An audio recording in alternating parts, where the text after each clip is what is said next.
Alrighty, I am going live. Thank you everyone for showing up. It looks like I have a few individuals in both, so I'm going to be looking at my Facebook Live as well as my YouTube Live. One moment. So before we get started, I wanted to personally thank everyone so much for coming. I'm going to have this live, and if you for some reason can't make it live, I am going to post these videos as well. So this is going to be a Q&A. Hello, how are you? And so this is going to be, I have live comments coming in, so I want to say that, but this is going to be a live Q&A. So before we get started, I want to honor that Q&A and say, does anyone have any questions that they would like to say right away? Ask me right away. And I will give a couple minutes. All right, no worries. So with that, if you have any questions, please feel free to comment in the boxes anytime you would like. But I'm going to get started. I do have a little plan. So today I'm going to be talking about many different things about coaching and my practice, and as well as how my story inspired my practice and my work as an integrative health and well-being coach.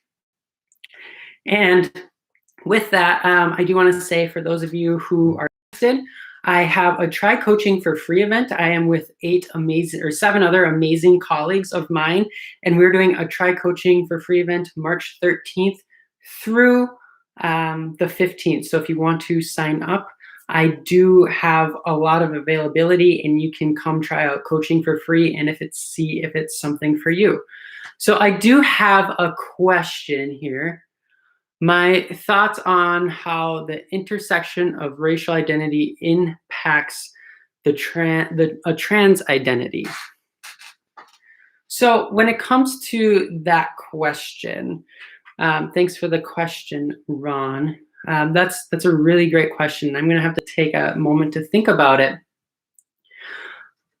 But when I see the involvement of civil rights, and whether that is for the BIPOC communities or the trans communities, we really walk those lines together. And that goes all the way back to the Stonewall riots and the race riots way back in the 1960s.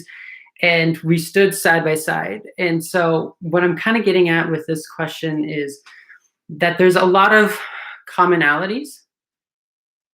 Oh, awesome. So there's a lot of commonalities between the two. We're marginalized into communities. We have our own separate problems, but we need to make sure that we support the two communities together, because we really need to look out for all marginalized communities. So great. Thanks. Thank you for the question, and I hope that answered it. So that being said, a little bit for today's topic, and again, shoot any questions if you have. But today I'm going to be talking about my business, who I am as an individual, coaching as a whole. So we're going to start off right away about what coaching is like as a whole. So I am a nationally board certified health and wellness coach. You'll see the letters NBC HWC. And that is really important for individuals who seek out coaching to seek someone with that certification, because that certification means that an individual has applied and has been tested on their skill set, as well as done a paper exam that is given by the National Board of Health and Wellness Coaches, as well as the American Medical Association. A lot of individuals out there do not do this NBC certification, and it's not a safe practice to go to. So just making sure that individuals have that national board credential. As well as for me, I like to describe coaching as a 3-prong definition. So when it comes to coaching, it is the art and science of behavior change and personal development work. And number 2, coaching is a holistic process. It focuses on your mind, body, and spirit. It's not just about diet and exercise. It's about so much more: your relational health, your mental health, your spiritual health, and all of these different aspects that contribute to your health. The last part is that it's a client and coach partnership. So you and I work together and we work towards what is most important to your life and your goals. So that is what coaching is all about. With that, when it comes to coaching, it's a process, right? And when it comes to change, it might take some time. So your change that you come in and the focus that you want to, your intention, it might take a couple weeks, it might take a couple months, or even if it's really big, it might take a couple years. So knowing that it's a process. But that being said, there's can be a lot of benefit that's found within a one-on-one session. So what does a one-on-one session really look like? A one-on-one session starts with an intention. So you're going to bring in a specific topic that you would like to focus on. And for me, as an individual, as a coach, I work a lot with individuals and their personal identity. So maybe someone comes in with a really big question like, who am I? So what we're going to do is that's the intention, who am I? And then we're going to explore it. That's the second phase, exploring who am I and getting to know your perspectives, your emotions, your feelings, your relationships to who you really are. So after the exploration phase, we look into the action plan. And the action plan is, so the exploration is the cognitive piece, and then the action plan is the behavioral piece. And so if you've heard of cognitive behavioral therapy, it's similar where we do cognitive work and then behavioral work. And so we really help you develop a goal that is reasonable for you to work on over the next week or two, and then you will leave focusing and working on that goal for yourself. And the fun part is when we make these goals, individuals usually accomplish this goal, which is a very exciting thing, especially when they come in and seeing the joy that individuals have when they do accomplish it. And the unique thing is that change is hard. And sometimes individuals come in where they do not accomplish their goal. But coaching is a non-judgmental space where you are really in a safe space where you can explore, and we use a lot of positive psychology. We do not shame. That is the big thing. We don't shame. And so even if an individual doesn't accomplish their goal, they still feel just as happy as if they did. And then we use that energy to help you really accomplish that goal the next time. So that's kind of what a coaching session looks like. It's an intention, it's an exploration, and it's an action plan working on that goal that we explored. So with that, within coaching and taking, so that's like a laser scope on what a session is like. Now we're going to come back out a little bit and look at it from a further out perspective. But coaching focuses on so many things. So it's very broad, just like how medicine is super broad. So coaching, there might be individuals that focuses on health and wellness coaching within businesses, chronic disease, financial coaching, physical health, nutrition, diet at every, or exercise, healthy at every size. One of my friends and colleagues, she works with moms. It's really diverse, and there's a lot of opportunities to find a coach that really matches you and what's coming up for you in your life. For me, in my coaching practice at Whole You Health, what I really enjoy working with is individuals and their identity. And then I also do business wellness on the side. So going in a little bit to the identity work, and we're going to explore both of these a little bit deeper, but identity work is more of the people who are tired of being someone you're not, or ask the big question, as I mentioned, who am I, or having some other challenges with the identity and how they fit into this world. And a lot of this is inspired by my own work and my own story. You see, for my own story, as many of you who are on YouTube, I'm sure, know it very well. Maybe Facebook Live might not know it as well. But for me, my story starts, I would say it really starts about 11 years ago, and I underwent my gender transition. And this gender transition of mine, I was really struggling with my identity and who I was, and I ended up transitioning. But even after I transitioned, as you all know on YouTube so well, I really didn't like myself. I was in a deep and dark space. I didn't enjoy who I was. And I was really struggling with this. And the reason why I see it now is because my entire life growing up, I saw representation of trans people as less than, as the butt end of a joke, as someone who didn't matter. And I internalized that myself. Like, if I'm trans, that must mean that I don't matter either. And that was really hard for me in my identity. So I ended up seeking out professional help. And I worked for years to finally accept being okay with being trans. And then it took a few years more to finally love being trans and who I am, because it's my experience, it's my story, and I wouldn't be here today with who I am without being trans. So beyond my trans story and identity, I see any identity impacting all individuals, LGBTQ or not. And really, I saw challenges with my identity in other places. In my career, I was a collegiate hockey coach for 6 years, and although I love hockey and it's my passion, it really wasn't something for me, and I really struggled with that within my identity. I also saw challenges within my identity, within my friend groups, within my community. I'm from a rural town in northern Minnesota, and I really felt, when I moved to a big city, I felt that loss of community, and that really impacted my identity and who I was, because for growing up for so many years, my community was a big part of my identity. And I just felt overall like I didn't quite belong. So that's being said, that's why I love to do what I do. I love to coach because I love to help people, and I love to help people find out who they truly are and really find ease and comfort and peace within their identity. It is such inspirational work. And that kind of work has such a big impact. I talk about when I work with trans individuals, and even when I don't, and I just meet a trans individual, and you see a trans individual who's authentically happy, they have this little twinkle in their eye. I've quoted it, the trans twinkle. And it is just amazing to see. And I have worked with individuals who have, over time working with me, developed that twinkle in their eye, and trans or not. And it's just, it's so cool. It just gives me goosebumps. So that being said, I kind of want to go more into who I work with in my identity realm of coaching. So within the identity aspects of coaching, I work with LGBTQ individuals, specifically trans individuals.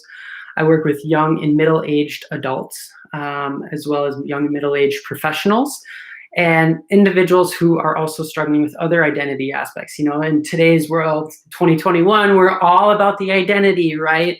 What's your political identity? What's your religious identity? And individuals who are struggling with those aspects come to me, and we can work that out. I got a question here. How can we help others in our transgender community? So I'm going to set mine aside, and I'm going to go answer this question really quick. So great question. Thank you so much for asking. So how can we help other people in our trans community? So back on a little story here is when I first started going to support groups, they said, all the individuals in the support group say, there's this theme of when individuals transition, they transition for about a year or two, and they come to support groups and they get the help, and then they leave and they never come back. And I think that is the reason why individuals don't come back is a really complex question, and it's a really big question. But at the end of the day, I think that's what hurts our trans community, is when individuals don't come back and support the trans community. So the biggest way that I think individuals can help others in the trans community is by being present, showing up and doing the work, being an ally, whether that is a mentor, whether that is doing anything that is within your capabilities to show up and be present in the trans community. That helps so much. So thank you so much for your question. So now coming back to where I picked up and where I left off on identity and my coaching identity. I work with a lot of individuals who struggle with identity, as I mentioned, religious, spiritual, political, LGBTQ, trans-specific. Also individuals who struggle with their family, their family identity, as well as many others. And when I work with these communities and individuals on identity work, I see two common themes that are presented as common problems. The first one is relational problems, and the second one is personal aspects of identity. So relational aspects and identity go hand in hand, right? Because not only does your identity impact you, it impacts the people that are around you. And that can be a really challenging situation to navigate. So, for example, I work a lot with individuals and their identity and how it impacts loved ones, their family members, their significant others, their friends, their work, their career, many different aspects of relationships. And then when it comes to the personal aspects, because this can be really hard, in identity work, is working on that self-love, that acceptance of self, that grieving of who you once were, and maybe grieving of who you are now. That can be a big thing that we talk about, as well as adjusting to a new normal, which can always be a challenging thing. So when it comes to that, I want to share a couple client stories that come to mind when I think about working with identity work. So one individual I started working with last summer, and she just came out as trans, and she actually ended up losing her wife because of it, and she was really struggling within herself and accepting and finding out who she was. And one of the bigger barriers that she had was what I call her inner critic. And this inner critic voice, and we're always, the toughest person that we ever have to deal with is ourselves, right? So a lot of this inner critic work, we talked and we had dialogue with her inner critic, and we helped her slowly and surely through the coaching process overcome this inner critic voice of herself. And obviously the inner critic's always going to be there, but we helped her build some amazing tool sets that help her overcome this inner critic voice. And what the exciting thing was through this coaching process, it was fun to see her grow. But what's more exciting is seeing people implement the tools after coaching, right? And so after coaching, I saw her about a month ago, a few months after we stopped working together. And it was really exciting because she had this trans twinkle in her eye. She was loving life. She was so positive. She was so happy. And it was just honestly amazing to see her. And then speaking of individuals who maybe not LGBTQ, I worked with another individual who has a traumatic brain injury. And this traumatic brain injury was relatively recent. And the individual came in and was really struggling because she felt she was being defined by her traumatic brain injury. And so we worked really hard together, and we talked about, what are some other aspects of your life? And we really worked to help her find her whole self outside of her traumatic brain injury. And it was really cool to see her fully embrace her whole self. And again, she wasn't trans, but she had that little twinkle in her eye, and her well-being was great, and she was happy and full of life. And she made this call, I get to live again, right? I get to live again. And how powerful and cool is that? So that was really fun. So with that, those are a couple client stories of LGBTQ identity work that I work with. So again, it's that big question if you're tired of being someone you're not, or asking that big question, who am I? So before I get into, I'm getting ahead of myself. So I want to talk about the offerings that I have when it comes to this. Thank you. I'm glad you enjoyed those. I'm reading comments. So a couple packages that I have. So again, if you want to try this out for free, do the Try Coaching for Free weekend. And you can find that on my website, www.whole-health.com. You can try coaching for free. Additionally, what you can do is you can set up a free 30-minute connection call with me, and we can have a conversation. And then a lot of our coaching starts with one-on-one. So for me, my practice is called Whole You Health, and I'm huge on community and creating community and support, one-on-one support for you. So if you buy a 3-month package or beyond, and I do income-based pricing, so I make a coaching affordable for everyone. So even if you're concerned if you can't afford it or not, have a conversation with me first, because we will find a way to make it affordable for you. So after you buy the one-on-one coaching, you get access to do group coaching. And with group coaching, it's an awesome space for community. I see a couple individuals on here that are already involved in some groups, and I wish they could say something, but they can't hear your voice, but that's okay. So we do group coaching, as well as I have a private Facebook group, so you can reach out to community anytime you want. And like I mentioned, I'm so huge on community, and my community is designed for individuals to allow themselves to be their authentic selves and feel loved. And that's the biggest thing.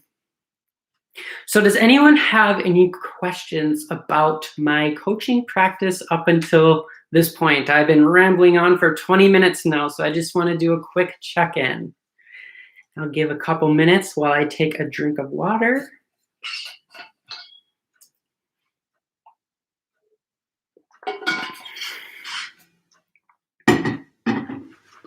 All right.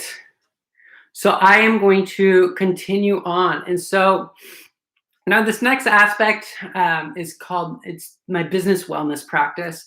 And so what my business wellness practice is, it's for those individuals who might own a business. It's for those individuals who might be a manager, or it might be for any employee who, is this, I'm guessing this is my email or my website. All right, I put my website in the YouTube email. But when it comes to business wellness, I do this for, I'm a private contractor, so businesses can hire me. So if you're an employee that wants to pitch this to your boss, or if you own a business or your manager, this might be more applicable to you.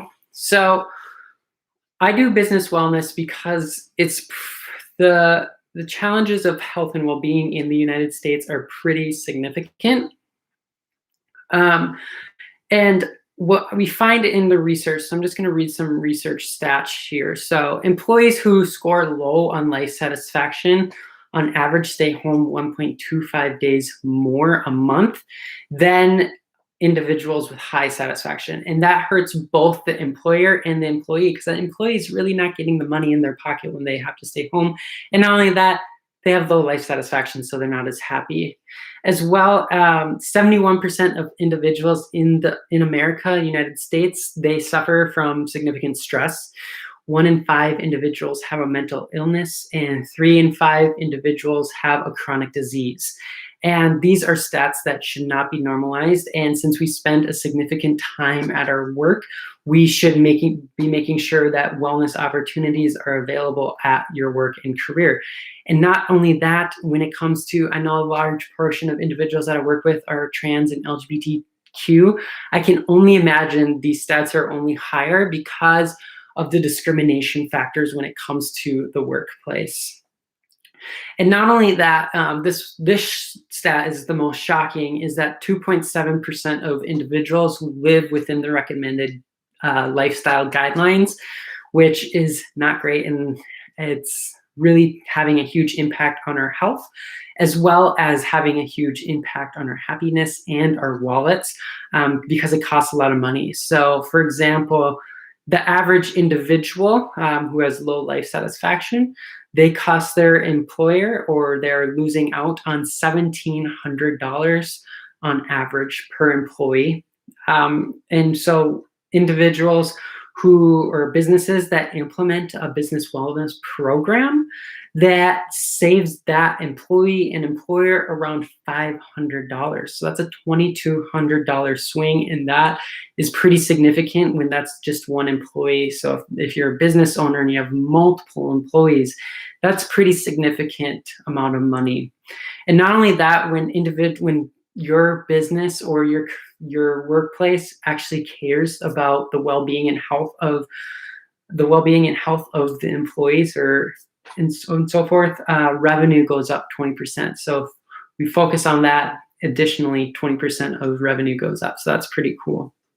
So what I do there is, when I work with businesses, I do a personalized wellness plan. So I work with whatever the business's needs are, and I really suggest one-on-one coaching, but there's other opportunities such as group coaching and wellness workshops. So with that, I'm seeing some people are just coming on, and feel free, I'm gonna pause this video pretty soon, but I want to say that is basically it for my lecture. I know you have heard and sat with me this whole time, and I wanted to thank everyone so much for joining, but I really, again, want to open the floor and see if there are any other questions out there for individuals who have for me, whether that's for myself, my coaching practice, my work with individual and identity, or business wellness, or maybe coaching as a whole. Any questions?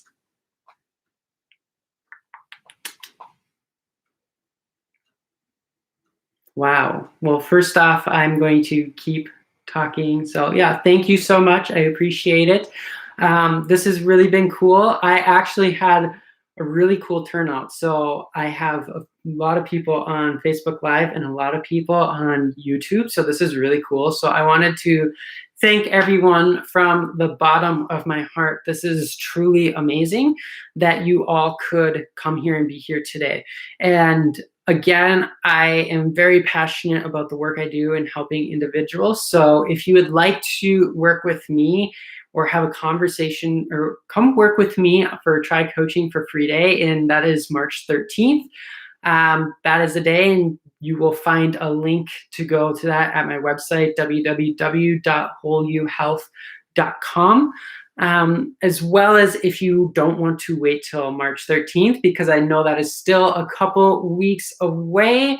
So if you want to work with me, again, I have the free connection call, and you can come and join me at the free connection call, and that's 30 minutes of your own.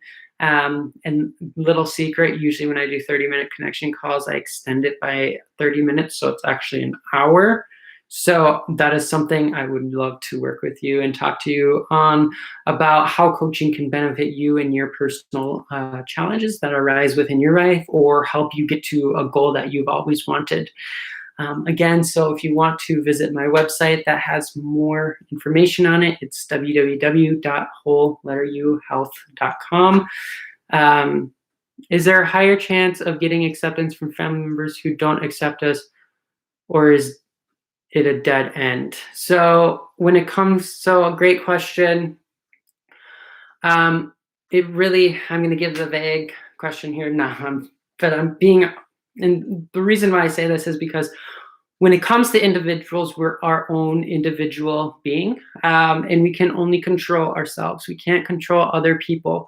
That being said, when it comes to my practice and working with individuals, and even my own experience, everyone grieves their own process, and everyone has their own timeline. So when it comes to family members who might not accept you currently, they might not ever accept you. But that being said, that doesn't affect, we can work on how that won't affect your happiness. But that being said, that family member might grieve differently or take a longer time grieving. So they might not accept you now, and I've seen this so much where they don't accept you, and then over time, whether that's months or years or whatever, they truly come to a place where they can finally love and accept you as you are. And I like to bring this up too to a lot of people, because I find this within my work. And I remember a specific lecture that I had back in college, and it was almost a day's worth of work on this topic. Was this idea that typically when individuals have challenges accepting trans people that come out, a lot of that is due to the fact that it's not about the trans individual. Rather, it's something within themselves that they're having a hard time accepting within themselves. And so the trans person coming out might be a mirror. And by saying that, a mirror for that individual, meaning that individual might be upset that you get to live your authentic life, and it might be some internal struggle within them. And so that's something to think about as well. So making sure being patient and compassionate, and letting individuals do the grieving on their own time. And if you can insert a little knowledge or a little education or a little bit of something to tug on their heartstrings a little bit, that might not be a bad idea either, but that's the best answer that I can give for that. So thanks for asking. But yeah, so that being said, I would love to have an opportunity to work with you. I really love working with all individuals, LGBTQ individuals who are struggling with their identity. I love to work with individuals who are just tired of being someone they're not, and asking the big questions. Who am I? How do I fit into this world? Whether that is your career, whether you're welcome to that answer, whether that is your career, whether that is your political identity or your religious, spiritual identity, how you fit into your family, anything like that. So I would really love to work with you, or if you own a business, doing some business wellness work too. That's always fun. So if you want more information, I invite you all to go to my website, www.wholeletteruhealth.com. And with that, I think I am going to leave it at that. I have been on here for 30 minutes, and it has been a wonderful 30 minutes. And I hope everyone has a great rest of your day. I would love to see you in the near future, and take care. Bye, friends. Goodbye.